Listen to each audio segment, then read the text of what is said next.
In public, this woman was a well-connected socialite who lived off the wealth of her affluent parents.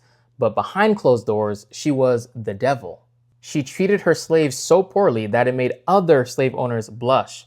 Visitors constantly complained to her about how malnourished and unhealthy they looked. On one occasion, one of the black children accidentally caught a knot while combing her hair.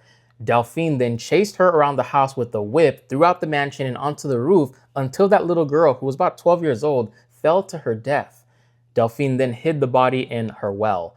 And when authorities found out about this, her punishment was a $300 fine. And they also made her sell some of her slaves, but remember, she was well connected. She just sold them to family, who then secretly brought them back to her. But that's not even the worst part. She would bring her slaves to her attic where she would torture them. Some of them were suspended in the air by restraints. Others had limbs stretched, broken, sometimes even missing. One day, Delphine chained her 70-year-old enslaved cook to the kitchen stove and threatened to send her to the attic.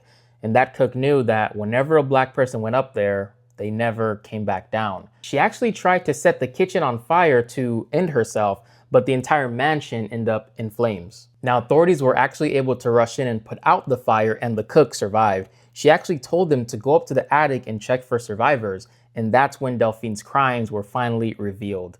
The community was so pissed that they stormed her house and ripped up furniture. They even wanted to get her, but Delphine was actually able to escape into France, where she lived her life with no consequences. Now, this is the early 1800s we're talking about. It's not like the mob was anti-slavery. It's more likely that they were super pissed at Delphine because her extreme actions could have likely threatened the institution of slavery.